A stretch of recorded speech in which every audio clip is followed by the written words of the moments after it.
Estimados docentes, mis disculpas, hubo un corte, pero continuamos. Estamos en la pregunta 3. ¿Cómo evaluar competencias? Siguiente, por favor. ¿Qué nos dice el Currículo Nacional de Educación Básica? Las competencias no son algo que se tiene o no se tiene de forma absoluta. Las competencias son procesos en desarrollo. Todos tenemos un nivel de desarrollo que puede seguir fortaleciendo. Desde el diagnóstico nosotros podemos identificar que nuestros estudiantes, a partir de recojo de información, podemos decir que nuestros estudiantes están en un nivel de inicio, ¿verdad? O podemos observar, después de un análisis de recojo de información, en qué nivel se encuentran nuestros estudiantes. Y empezamos con el nivel inicial, el nivel real. Y luego, a partir de nuestro acompañamiento, ¿no?, de nuestra guía, de nuestra orientación, vamos haciendo que nuestro estudiante pueda ir avanzando. ¿Y qué hace el docente? Realiza la mediación. Y luego la retroalimentación. Son dos elementos claves para evaluar de manera formativa. Entonces, luego podemos identificar los propósitos de la evaluación. ¿Cuáles son estos propósitos de la evaluación? Que no solamente es calificar, es identificar el nivel actual o el nivel real del estudiante para realizar la retroalimentación de su progreso. Entonces, como ya les he mencionado, a través de la mediación se puede identificar qué estudiantes tienen dificultades para poder realizar la retroalimentación a partir de las preguntas que se pueda realizarle al estudiante con dificultad y ellos mismos nos puedan ir dando sus propuestas de mejora. Entonces, en este proceso de evaluación formativa, que de acuerdo a la resolución viceministerial, la 094 de 2020, entonces menciona, al igual que el Currículo Nacional de Educación Básica, que la evaluación es para el aprendizaje y del aprendizaje. Y cuando nos referimos a la evaluación para el aprendizaje, nos referimos a una evaluación formativa, donde los dos elementos fundamentales son la mediación y la retroalimentación. Sin embargo, la evaluación del aprendizaje es una evaluación certificadora del nivel de logro de los estudiantes. Es por eso que en todo el proceso educativo se realiza la evaluación formativa y para comunicar y poder observar si nuestro estudiante ha avanzado en el proceso de enseñanza-aprendizaje, entonces utilizamos instrumentos para el recojo de información, podamos analizarlo, sistematizarlo y tomar decisiones pertinentes que puedan ayudar al estudiante a seguir avanzando en este proceso de aprendizaje. Siguiente, por favor. ¿Cómo identificar estos criterios esenciales de evaluación? Entonces, para identificar los criterios de evaluación, nosotros tenemos que dar una mirada al estándar de aprendizaje, primero. Y el estándar, si ustedes han podido observar, hay algunos enunciados que terminan en puntos, son varios enunciados, y esos enunciados que ustedes pueden observar en el estándar son criterios de evaluación. Pero estos criterios de evaluación son comunes para todos los estudiantes del Perú. Y entonces, ¿qué tengo que hacer como docente? Identificarlos, luego adecuarlos y adaptarlos. Entonces, cuando nosotros decimos que debemos adecuarlos a las necesidades, intereses y contextos de nuestros estudiantes. Y adaptarlos a los ritmos y estilos de aprendizaje de los estudiantes. Entonces, pero para identificar y elaborar mis criterios de evaluación, si bien es cierto, en el estándar están de una manera holística, comunes para todos los estudiantes de Perú, y no suelo comprender, entonces doy una mirada al desempeño del grado para que me ilustre, para que me aclare.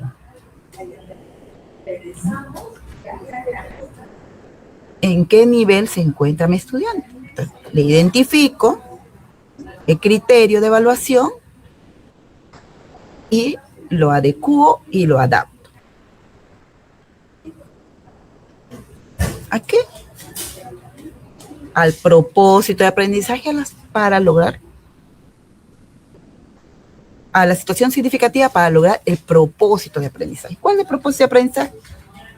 Es el aprendizaje esperado. Entonces, y para ello, nosotros tenemos que identificar cuál es la situación significativa y a partir del reto, ¿qué competencia voy a utilizar? ¿Qué competencia voy a desarrollar? Y esta competencia implica que debo movilizar sus dos capacidades. Y las capacidades son los recursos de la competencia.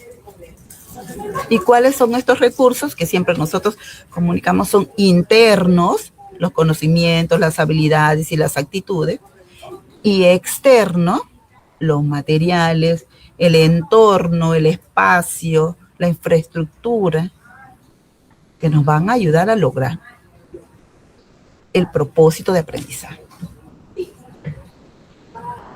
Entonces, para conocer el propósito de aprendizaje, tengo que ir a dar una mirada al estándar y si no tengo claro qué es lo que me dice el estándar, me voy a ilustrarme, a aclarar en los desempeños.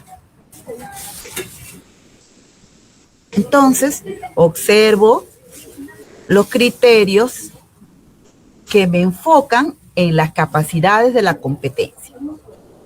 Entonces nos dice la presentación, para evaluar una competencia debemos mirar sus componentes.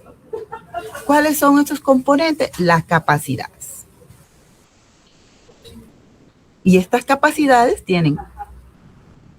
movilizan conocimientos, habilidades y actitudes. ¿Puedo planificar una sola capacidad? No, tengo que planificar las dos capacidades. Tengo que movilizar las dos capacidades. Y para identificar los criterios de evaluación, estos criterios deben valorar cómo se movilizan estas capacidades de manera conjunta, como lo estoy mencionando. Siguiente, por favor. Por ejemplo, si ustedes pueden observar, la competencia asume una vida saludable. tenemos sus dos capacidades. La primera capacidad menciona, comprende las relaciones entre la actividad física, la alimentación, la postura e higiene corporal y la salud. Y la capacidad 2 incorpora prácticas para mejorar la calidad de vida. Desde la mirada de ser competente, implica no solo entender la teoría. Por ejemplo, no solamente saber que dormir es bueno, sino tomar decisiones prácticas. ¿Qué quiere decir con ello? El estudiante debe reajustar sus horarios de sueño y dormir, si son pequeños, de 9 a 10 horas, y son adolescentes, de 7 a 8. Y dormir bien, dormir mejor. Siguiente, por favor.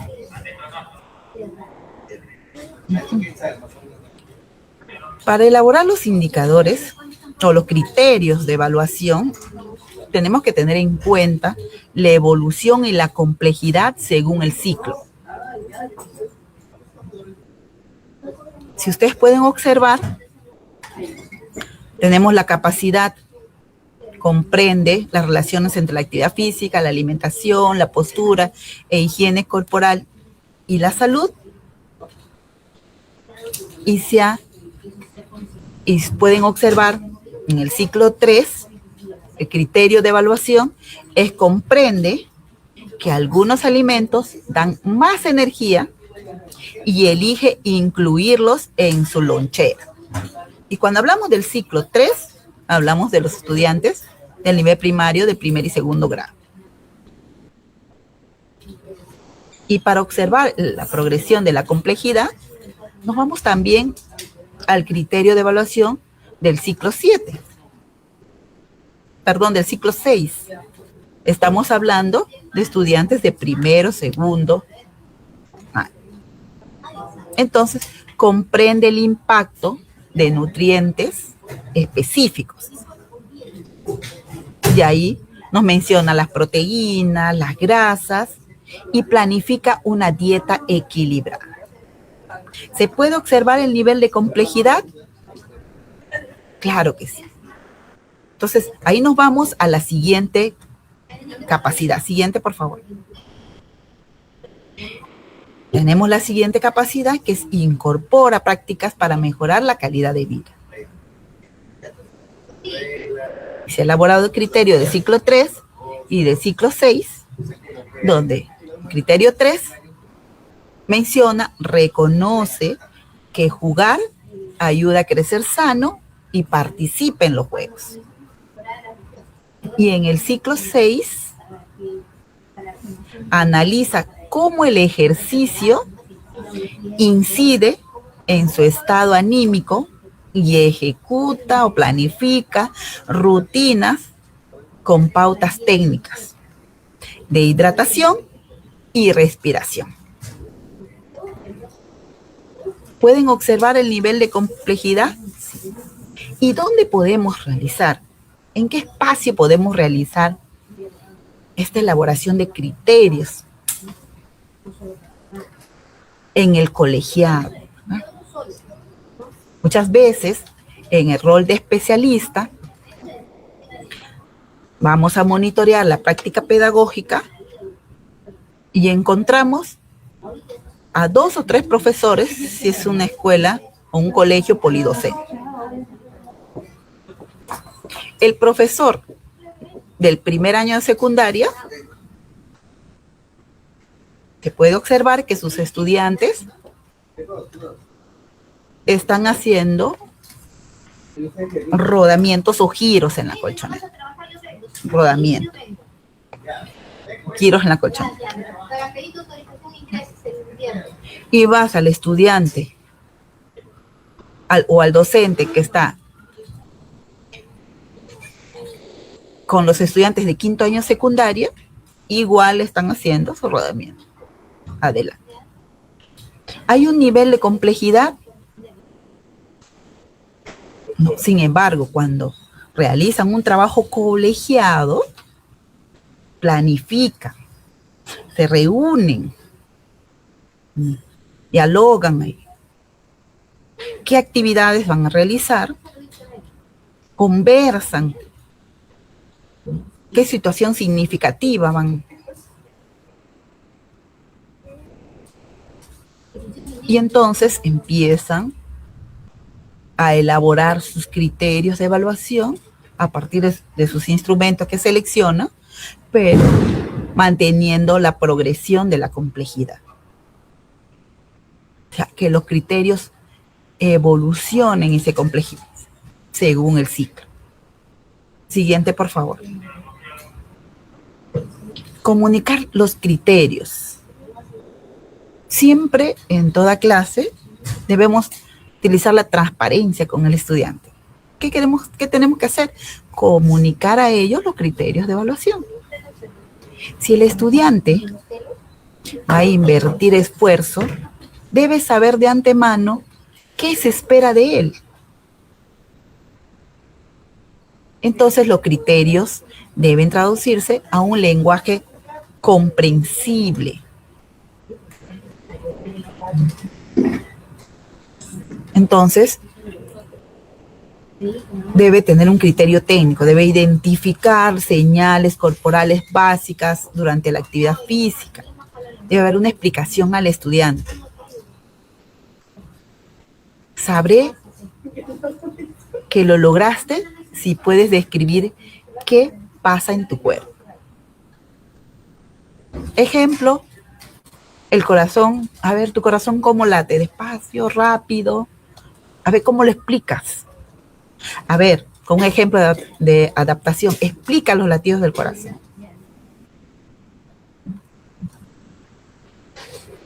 A partir de... a ver las pulsaciones, ¿cómo puedes identificar? Ay, muy bien. En el brazo, ellos mismos van. Acá en la carótida. Entonces, le comunicas los criterios de evaluación para que ellos conozcan de antemano qué se espera de él. Siguiente, por favor. Situaciones significativas. El escenario de la evaluación. No se puede evaluar competencias con preguntas teóricas aisladas. No se puede evaluar competencias con preguntas teóricas aisladas. Se requiere diseñar desafíos auténticos y complejos donde el estudiante movilice sus capacidades a partir de los problemas o desafíos planteados por el docente. Y no se trata de calificar desempeños aislados, sino de valorar la respuesta ante un problema real e interesante para ellos. Siguiente, por favor. Instrumentos para el proceso. La mayor parte de los docentes les es más amigable o de fácil manejo la lista de cotejo. Y en algunos casos, la ficha de observación. Pocas veces se les encuentra con una rúbrica. Entonces, de los criterios de evaluación a la rúbrica, necesitamos instrumentos que describan el continuo aprendizaje de los estudiantes y por ende el desarrollo de la competencia. Y la rúbrica ayuda a identificar dónde está el estudiante desde una situación real o desde el diagnóstico y qué le falta para avanzar a partir de la retroalimentación. No solo para poner una nota final, sino para evaluar formativamente. Siguiente, por favor. Tenemos un caso práctico. Las pausas activas. Estas pausas activas que desde la estrategia de la Política Nacional de Actividad Física, Deporte y Recreación, de Educación Física, se realiza los 10 minutos de la actividad física en las instituciones educativas. Algunas instituciones educativas planifican una vez por semana y otras instituciones 2 veces por semana.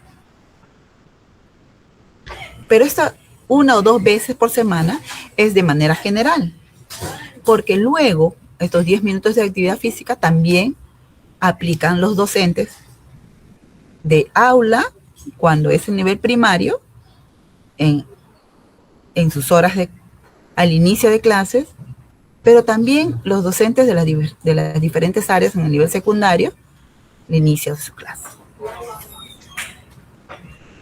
Entonces, ¿por qué? Por una necesidad. Los estudiantes enfrentan el sedentarismo en la escuela.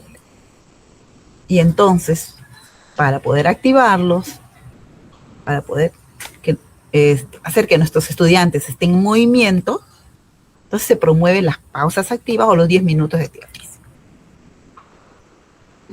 Y estos criterios derivados del caso, por ejemplo, vamos a explicar, ¿no?, o fundamentar los beneficios que nos dan las pausas activas para la salud y el rendimiento físico. El rendimiento físico y cognitivo. Practicar, ¿qué quiere decir? Seleccionar y ejecutar los ejercicios o las rutinas adecuadas, de acuerdo a las características y necesidades de los estudiantes. Promover, o sea, convencer a otros y servir también de modelo. Es importante practicar estas pausas activas. De 10 personas, 7 son sedentarios. Y en las instituciones educativas también se puede observar el sedentarismo.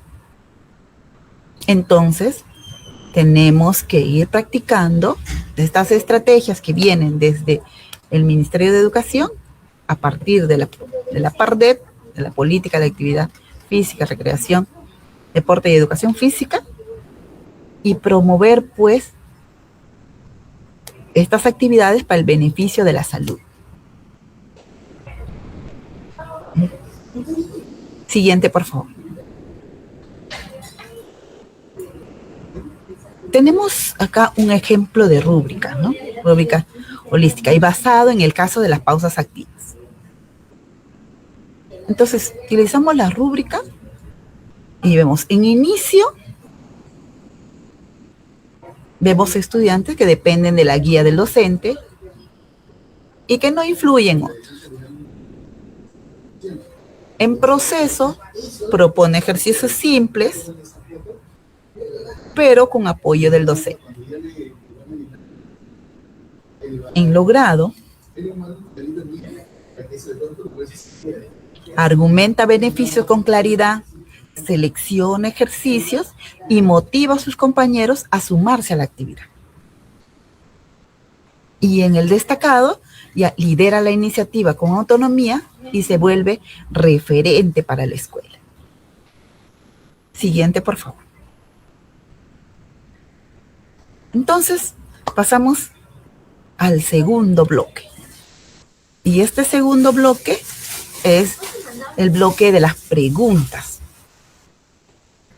Entonces nos indican en sala si tenemos preguntas.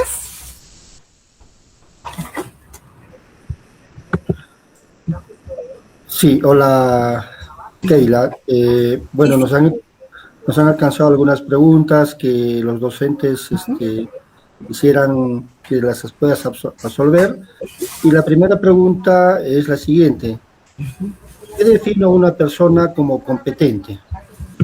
Muy bien. Entonces, frente a la pregunta que define a una persona como competente, entonces el ser competente hemos mencionado que es aplicar los saberes, los conocimientos, las habilidades motrices y las actitudes de manera conjunta para resolver desafíos reales, utilizando como medios los juegos, los deportes, las actividades físicas, para una vida activa, simple y saludable, ¿no? Y según el Currículo Nacional de Educación Básica, esto implica que el estudiante no solo tiene que conocer la teoría, sino que movilice sus capacidades de forma autónoma, con sentido ético, de manera pertinente y pues adaptándose a nuevas situaciones. Sí. Listo, gracias. Y ahí tenemos otra pregunta también que nos hace otro docente, que nos dice, ¿no? ¿Cuál es la diferencia entre hacer por hacer y una actuación competente? Hacer por hacer. Se refiere a realizar actividades mecánicas por obediencia del docente o por una exigencia externa y sin entender a un propósito. En cambio, una actuación competente requiere siempre de un propósito claro y genuino, donde el estudiante toma decisiones informadas y siente que su acción motriz sirve para resolver desafíos reales o una necesidad auténtica de su contexto, ¿no?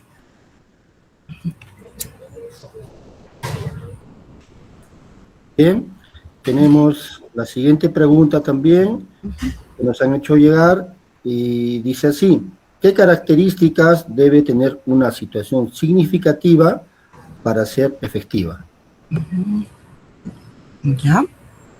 Para ser efectiva, una situación significativa debe cumplir con 4 pilares fundamentales que hemos mencionado en la presentación, ¿no?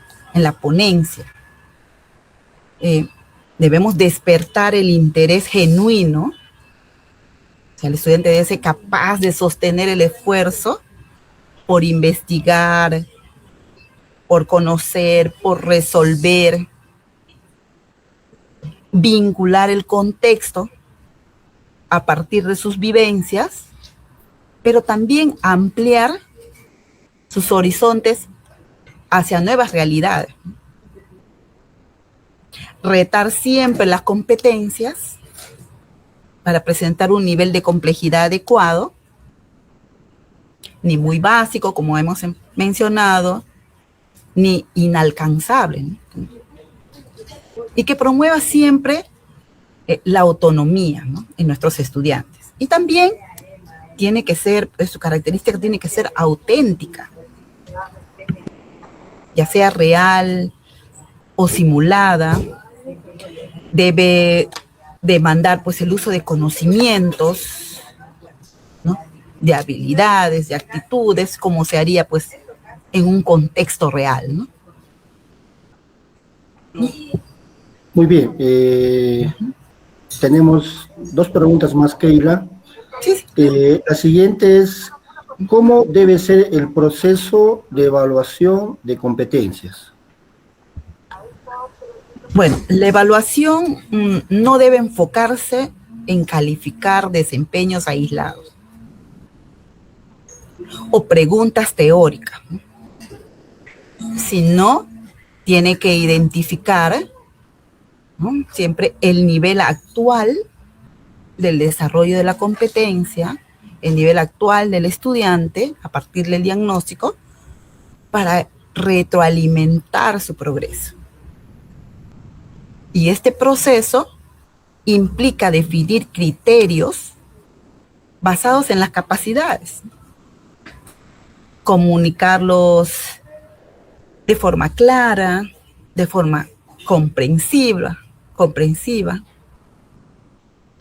como decimos nosotros, de manera amigable al estudiante, siempre de antemano, y de observar la movilización de sus recursos ante los desafíos complejos que se presenten, no solamente dentro de clases, sino fuera de.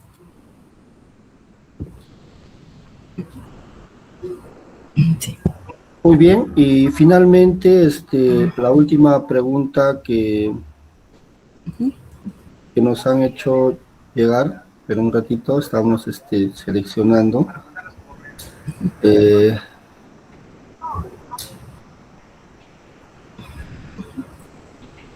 ¿Cuál es el nuevo rol del docente en este enfoque por competencias?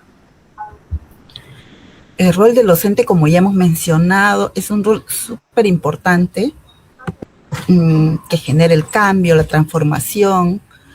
El docente debe dejar de ser un simple transmisor de conocimientos aislados, para convertirse siempre en un guía, en un facilitador, en un orientador. Su labor principal es siempre de planificar o diseñar desafíos auténticos, plantear situaciones significativas que reten al estudiante, que promuevan espacios de reflexión constante y que siempre acompañen en la toma de decisiones informadas, ¿no? Entonces, ese es el rol principal del docente, ¿no? Siempre tenemos que pensar, el docente tiene que transformar los aprendizajes, tiene que transformar la vida de los estudiantes y debe generar un cambio. Muy bien, son algunas de las preguntas que como equipo hemos seleccionado para que nos las puedas resolver. Creo que ha quedado claro. Agradecerte, Keila, por la ponencia del día de hoy, a nombre de la Gerencia Regional de Educación de Arequipa, del equipo técnico que está a cargo de este diplomado. Esperamos tenerte nuevamente en otra oportunidad, estamos seguros que así va a ser. Sí, Jimmy, quiero más bien, después de esta rueda de preguntas, también hacer las conclusiones de la ponencia, ¿sí? Entonces vamos a pedir a Alicia que nos dé un clic para poder avanzar el slide. Muy bien, la presentación. Entonces concluimos la presentación de este tema tan importante, en que el ser competente no es solo saber algo, sino es la capacidad de movilizar los recursos de los estudiantes, sus habilidades, sus conocimientos y actitudes para ir enfrentando estos desafíos que presentan. Supera la acumulación, o sea, supera siempre esta acumulación de información, siempre tiene que poner en práctica lo aprendido y demostrar pues en estas situaciones reales y auténticas, no solamente en un contexto educativo, sino fuera de él. Siguiente, por favor. Tiene que movilizar, ¿no? La movilización no basta pues en poseer el conocimiento de una forma aislada. Es necesario saber accionarlo ante un problema, ante un desafío que te presenta, ¿no? Y el propósito, siempre la actuación debe tener un sentido claro, no solo hacer por hacer, como hemos mencionado. Las actividades no tienen que ser mecánicas. Y la ética y pertinencia, la respuesta debe ser adecuada al contexto y siempre evidenciar, como hemos mencionado, la reflexión sobre sus consecuencias, ¿no? Siguiente, por favor. Ya, para ir. Y entonces la situación significativa tiene que ser, ¿no?, real, puede ser también simulada, pero siempre deben demandar un uso funcional del aprendizaje. Y no se trata de seguir instrucciones preestablecidas, sino de ir brindando espacio para que los estudiantes exploren, para que decidan, para que propongan soluciones propias ante estos escenarios reales. Y el valor de lo significativo, siempre, como hemos mencionado, el interés genuino, que despierta y sostiene la curiosidad del estudiante, el contexto ampliado, parte de su realidad, pero abre nuevos horizontes, el reto cognitivo, nivel adecuado de complejidad para movilizar estas capacidades, la autenticidad, usar pues estos saberes como se haría en el mundo real. Siguiente, por favor. Y este camino de la evaluación tiene que empezar a definir e identificar los criterios basados en las capacidades, comunicar siempre los criterios de una forma clara, que te entiende el estudiante, evaluar, ¿qué quiere decir? Observar la movilización o las acciones motrices en situaciones complejas y acompañar siempre a partir de una retroalimentación usando pues instrumentos de evaluación y en este caso usando las rúbricas de progreso, ¿no? Y entonces, conclusión, ser competente requiere proponer situaciones significativas que reten, que desafíen al estudiante, permitiéndole pues movilizar estos recursos y ser evaluado de forma formativa para seguir progresando. Siguiente, por favor. Entonces, les dejo con un pequeño lema o eslogan: cada cuerpo cuenta, cada contexto importa y cada decisión pedagógica transforma. Muchísimas gracias a todos. Muchísimas gracias a la Gerencia Regional de Educación de Arequipa y a todos los docentes que hoy han estado presentes en este diplomado.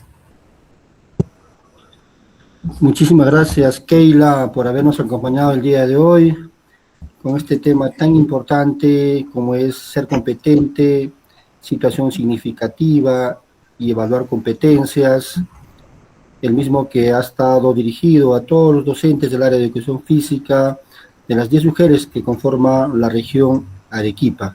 Nuevamente, a nombre de la Gerencia Regional de Educación de Arequipa, del equipo técnico que está a cargo de este diplomado, el profesor Manuel Bejarano Núñez, la profesora Bexy Miranda y el que les habla, te agradecemos infinitamente y como lo dije ya anteriormente, ¿no? Esperamos que no sea la última vez, estamos seguros que te vamos a tener nuevamente con nosotros porque tus conocimientos son importantes, ¿no?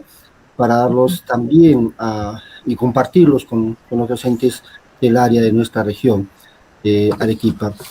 Queremos agradecer a todos los docentes que el día de hoy nos han acompañado, agradecer también a nuestros coordinadores de diplomado que nos han acompañado el día de hoy, a la profesora Alicia Parque Quispe, a la profesora Georgina Guerra Hidalgo, y también un agradecimiento especial a Alexander, a Denis. Gracias a ellos también que nos acompañan en la parte técnica, hemos podido llegar a cada uno de ustedes.